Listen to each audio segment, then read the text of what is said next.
Ladies and gentlemen, welcome back to another episode of the Soul Sessions as featured here on Wrestling Republic's YouTube channel. Thank you again for joining us. My guest with me today is Kayjay Impala. Kayjay, how you doing, pal? I'm good, man. How are you, Ben? Oh, very well, mate. Very well. It's good to be having another guest here on the sessions. So first of all, Kayjay, for those who are not familiar with us, introduce us to yourself. Who are you exactly? Who is Kayjay Impala? For those who don't know, I'm a professional wrestler. I just started up 8 months ago. Started training at the Nightmare Factory. During that, I had an injury, a little setback. Overcame that, and since January of this year, we've been wrestling, progressing. Just trying to get better, stuff like that. Yeah, of course, man. It's always about just settling in and finding your feeting in the industry itself. Let's talk about before your journey to obviously the Nightmare Factory. You must have been growing up as a kid. Wrestling must have been something that was very important to you. What memories do you have of it as a child? Oh man, so when I was like little, like 3 or 4, my parents bought me these Sesame Street, like Elmo and Cookie Monster dolls. Oh, And I'd wrestle those while I'd watch, the Attitude Era back in the day. And then I kind of fell off, came back around the Ruthless Aggression era, around like WrestleMania 23, and fell in love with it again through the video games and stuff like that. Watched it religiously, and then again fell off because it wasn't cool to like wrestling or anything like that. And I was into football and other sports and stuff like that. And so, it was about a year ago, maybe 2. I was training, every day, trying to play football, trying to get ready to walk on and play football. Mm-hmm. And that didn't work out. And when that didn't work out, I kept seeing on Instagram wrestling clips, and just from my love of wrestling from back in the day, I just kept seeing it, and I was like, you know what, let me try this out. So I looked into it, and then that's kind of how I got into it and where we're at today. So yeah, of course. You mentioned your background over sports. What aspects from obviously football, American football, as it's known there, and what aspects do you take from that into wrestling? Is there a lot you can take, or is it just pick and mix? It's a ton. But then again, dude, wrestling's very different. I would say, like, out of all the sports, like, amateur wrestling is probably the one that's going to set you up like the best for professional wrestling, even though they're incredibly different.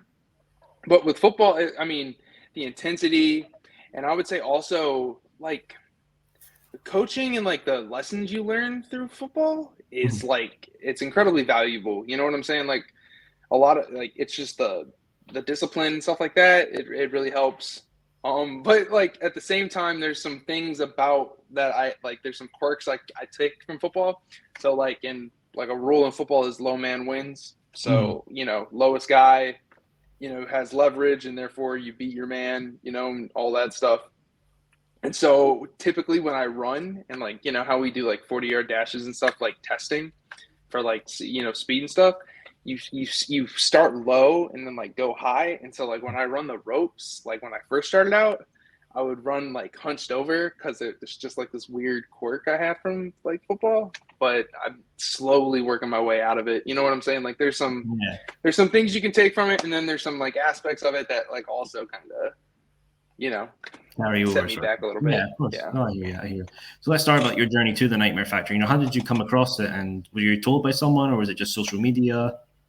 So crazy enough, when I started looking into like how to become a wrestler, I saw that you need to go to a wrestling school. Not really surprising. And so I looked up the closest ones to where I live.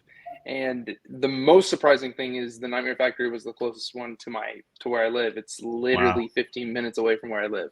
So I didn't believe it was real either.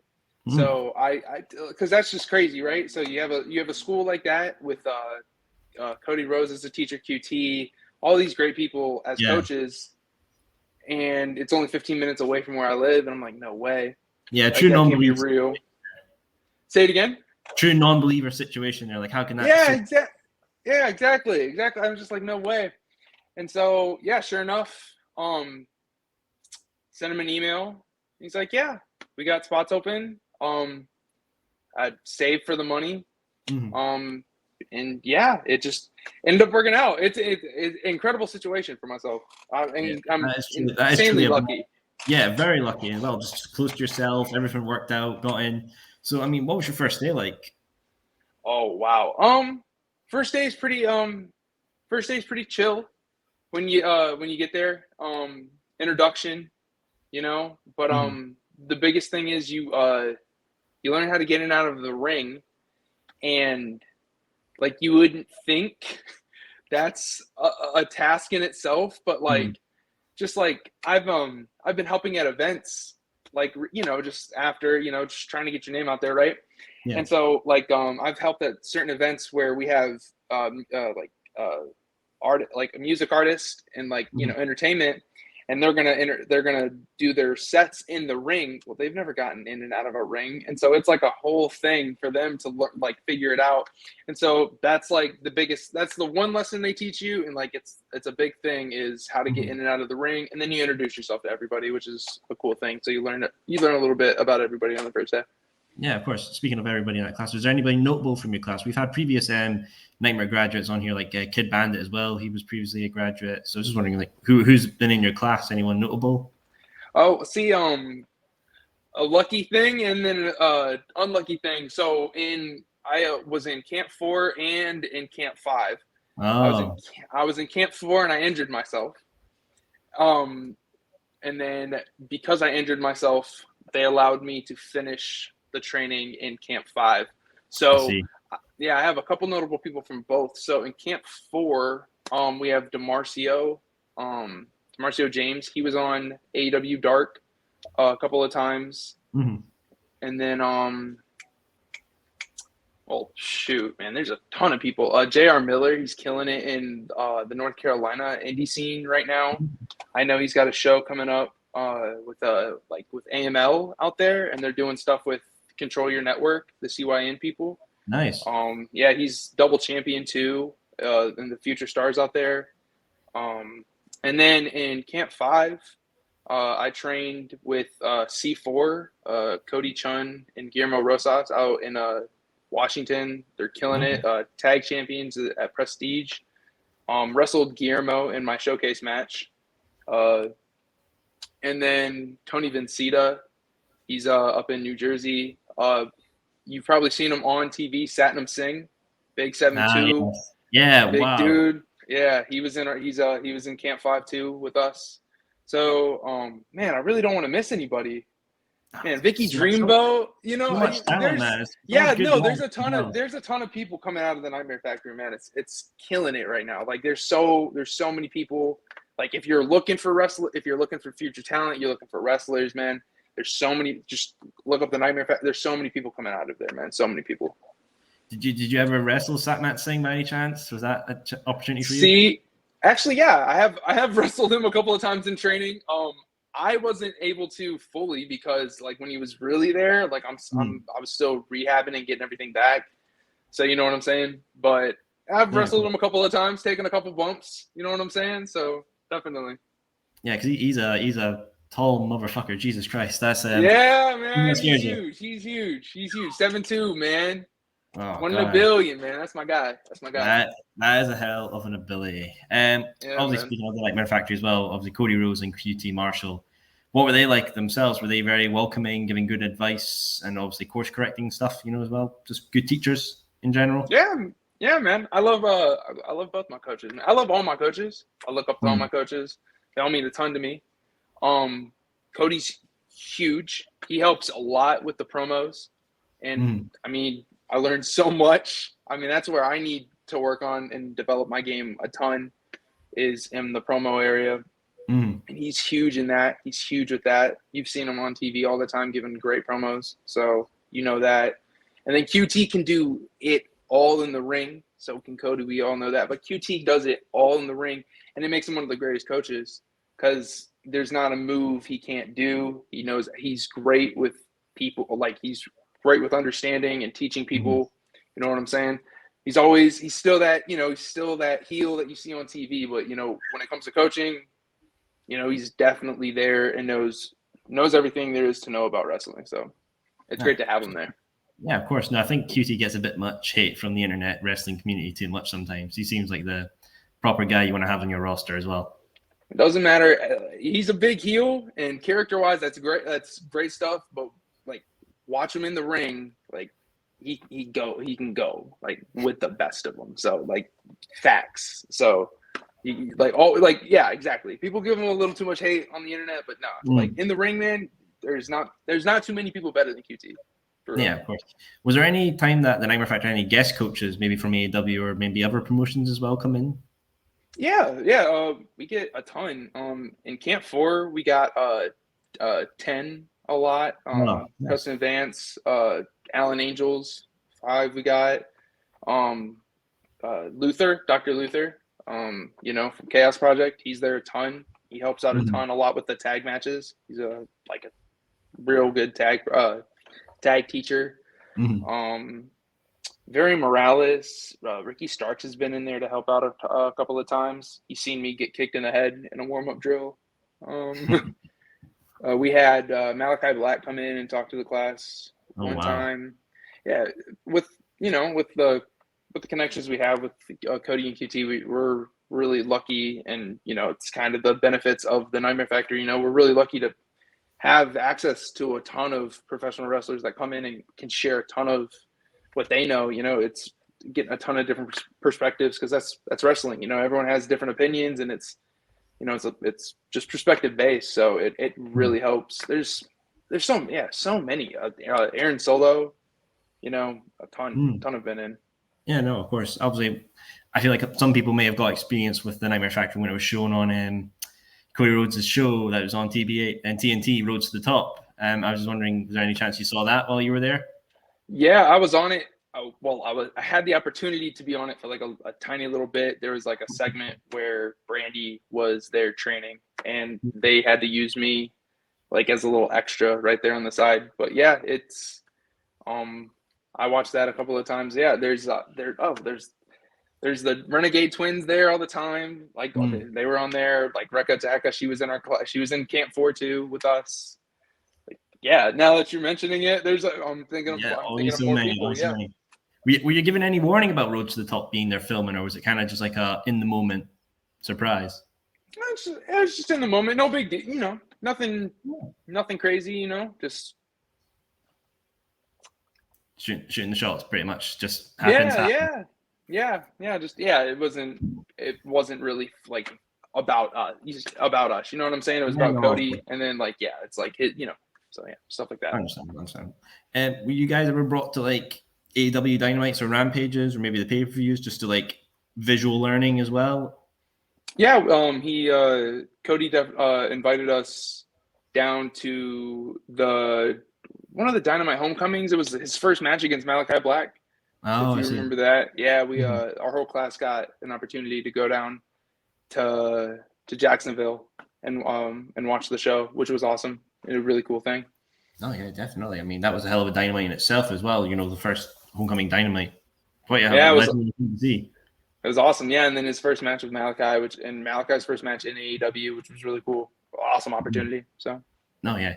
Is there a favorite match of AEW's that brings to mind? Oh man. Phew. That's a good question. You know what? I'll just go with a basic one. Probably one everyone's gonna go with, but the Lucha Bros, Young Bucks tag team match. Was it at All Out? The cage match. All Out cage match for the tag titles. That one was cool. That one was cool. That was a fucking beautiful match. Yeah, man, that was going. Or you know what? How about the ladder match with Cody and Sammy? That's a good one too. That was a very good one. Yeah, shout out to Coach. Yeah, shout out to Coach. And what do you think of Cody's return to WWE? How it's been? Obviously, that shocked a lot of people, but he's doing great stuff in there. What's your thoughts? Yeah, dude. Cody. Well, Cody can do everything. So and then him coming back is awesome, right? Wrestling's great right now. Yeah, of course, There's absolutely. so many great companies, as you know, and he makes the company better immediately coming back in there. Main Mhm. event, main event contender. It's awesome to see him Mhm. there. It's Oh, awesome. absolutely. It's awesome to see representation everywhere. So it's awesome. Exactly. It's always good to be representing wherever you are and, trying to elevate wherever you go. Obviously, Cody's last match in WWE at the moment was that Hell in a Cell match against Seth Rollins, where he had that torn pec injury. I mean, as a graduate of one of his classes, what was your thoughts on it, seeing that? Dude, that's crazy. You gotta, but then again, man, we do the work, man. You gotta push through. You gotta be tough as Mhm. wrestling. You gotta push through. You know what I'm saying? So, I don't know personally a torn pec, but you know what I'm saying. Like, I'd injure myself. You, you want to be in that ring so bad. You don't want anything to keep you out of it. So it's like Yeah, of I course. totally understand where his mindset was, and the fact that he was able to do that, like, it's insane. It's nuts. The crazy, the look of it was insane, and the fact he can come out on top in that match Mhm. is incredible. So Yeah, of course. We always know the old school mentality is whenever you're injured, you finish your match. And now there's this new mentality is always look after yourself and just go as much as you can without causing too much injury. Was that a lesson that was taught at the Nightmare Factory as well? The old school or the new school sort of mentality for injuries. it's always be safe, especially Mhm. it's always be safe. But again, you're not in wrestling. I'll put it this way: you have to be tough to be in wrestling, right? Mhm. It. I remember one of my coaches pointing out a tweet Taz had one time, but it's not for weak people. You know what I'm saying? And Mhm. so it's like if you can't take, if you can't take a couple bumps and bruises and get back up, if you can't, Mhm. you know, there might be pushing it sometimes, but Mhm. you know, your body, Exactly. Yeah. But there's and definitely with your history of football as well. You must have taken absolutely massive injuries on the field there. That definitely must have prepared you for those types of bumps in the rings as well. a little bit, a little bit. You know what I'm saying? It's just Yeah. you just get used to you get hit, and you just got to get back up. You know what I'm saying? It's Exactly. I just it's know. the sport. It's what you do. You know what I'm saying? So Of course, yeah, mate. Of course. yeah, Nice. it's Yeah, of course. yeah, it's hard to put into words. You know what I'm saying? But like, Mm. yeah, because Yeah. a lot of people will watch Mhm. and you know you see someone hurt and you're like, man, how can they? It's when you do it, man, you don't. It's you want to finish. You know what I'm Yeah, saying? that much. You work all you work, you train, Yeah. and those setbacks suck, but Yeah, of course, man. that's how I it see goes. you're rocking an XFL hat there. What's your thoughts on Yeah, man, XFL coming back? bro. Well, for me, man, I love all I love English football, football, Hey, soccer football proper, too, but I proper love football. American Proper football football. too. Yeah. But yo, who's your team in proper football? Who's your team? Oh, we've got to go for Manchester United, mate. That's a classic. Really? Yeah. Really? Okay. I'm a Tottenham fan, It's so. the only correct answer. If anyone says otherwise, they're wrong. Just to let Okay. I feel that. But yeah, no, I love the XFL. More football, man. Like yeah. I just love football. Like I love sports here, all the time. So Yeah, more of football course. is more football. So, and then what? Like trained with a dude at my gym Mhm. who was in the XFL too. So gotta Oh, support my well, guy. did he tell you any crazy stories of the XFL days or? Oh no, he was in the new one. So Oh, the the newest new version one. of it. Oh, Yeah, the one that before COVID season. He was trying to get back in the league, and then he also actually had a tryout at the WWE Performance Center too. And so oh he wow. was also like pretty helpful in getting me into wrestling too. Yeah, of course, getting learning opportunities for every walk of life, pretty much. Yeah, exactly. Yeah, man. Help us everywhere for the most Of part. course. Let's talk about your time after the school. Obviously, you were in Platinum Championship Wrestling, where you debuted your tag team with Frankie, the DIK Dudes and Kimonos. Yeah, man. Yeah. How was that? Oh, dude, it was so behind the scenes. Mhm. Frankie, me and Frankie go way back. Frankie and I trained as green as can be from day one. From Camp 4. I literally injured myself wrestling him. Oh, right. Yeah, just complete accident. But we've been buddies the ever since. We're at PCW, and just who knows what's going on and stuff like that. But they're putting the card together. They're like, y'all are tagging, whatever. We're buddies, so we go over some moves and stuff like that. The thing is, it's because we have chemistry and we're buds. It was just like, yo, what do you want to do? I do this. Like, all right, well, I'll move off of this. It's not, we're easygoing guys, so it's easy, to go back and forth. Mm-hmm. We get in the ring, and man, it's just it goes good. It looks real good. We get in the back after the match, and the guy who puts the card together, the booker, the promoter, they're like, y'all are never losing again. Like, if y'all aren't a tag, y'all are tagged now, and y'all are never losing again as a tag team. Like, okay, bet. You know what I'm saying? Well, it looks like the year is going to be for the dudes of kimonos. That's going to be your guys' year, I can see, pretty much. Yeah. Oh, yeah. So, it worked there. So, and that was just a couple weeks ago. Like, literally, I think that's literally just been this last month. So, Frankie was starting to bring this kimono gimmick up himself, and I was like, yeah, I'll do a kimono. So, we got the kimono gimmick going, dudes in kimonos, Oh, nice. Dick boys, we ain't shy about it, right? So y'all, y'all can easily chant, dick, it's funny. It's play on words, you know what I'm saying? Yeah. So hopefully people get behind it. It's fun. We like to have fun. We're funny dudes, but we also love to wrestle. We try to be as good as we can in the ring. Like I said, we're both literally been training and wrestling for the same amount of time. So, and also I also say this, it's awesome to have like a good friend of mine, like in the corner with me. Like, it helps me when I'm in the ring. It helps, know that I got somebody there that, have my back and stuff. Exactly, man. So it's really nice to do that. So, we started in PCW. We're trying to bring it to all the other promotions that we're starting to wrestle at in Georgia and the Indies. And, we're trying to go, we're trying to bring it everywhere, man. Hopefully people really get behind the dudes in kimonos. You know what I'm saying? So. Yeah, good to hear, man. Well, let's do some fantasy booking. Who would the dudes in kimonos like to face as a tag team in the future, man? Man.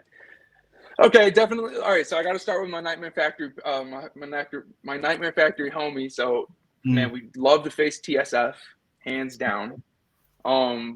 We got to go up against Body Guy University, hands down too. Definitely got to go up against them.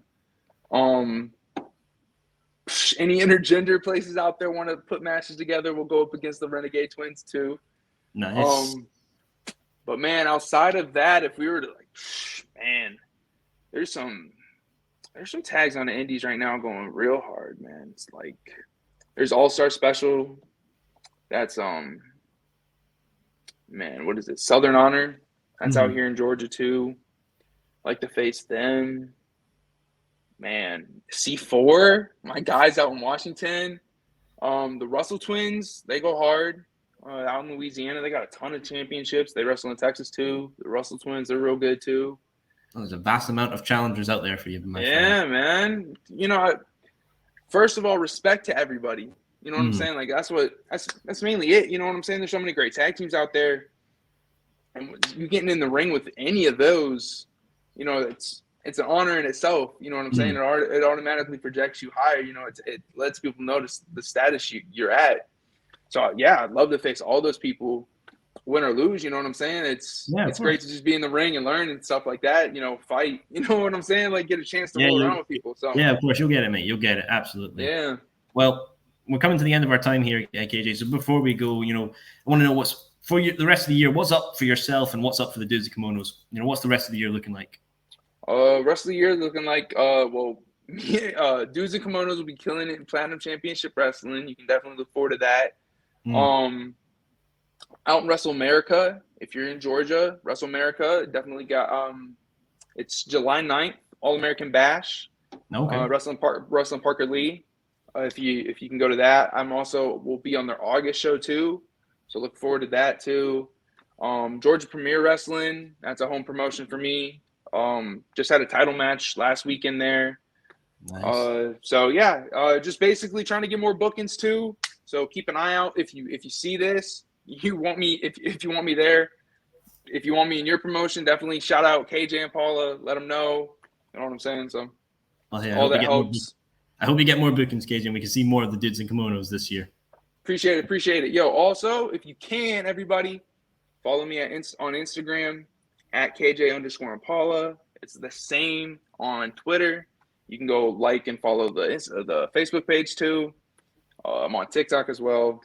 Get all the content. I'll be posting wrestling highlights, so you can follow me, see where I'm wrestling at, get all the updates. Well, viewers, you've heard it here first and foremost. Well, everyone, it's been Sol here having a great time, Kayjay. And as always, if you want more wrestling news, everything, follow the Wrestling Republic Instagram as well as the website. All the links will be down in the below. I've been Sol. He's been Kayjay. Have a great one, everyone. Peace.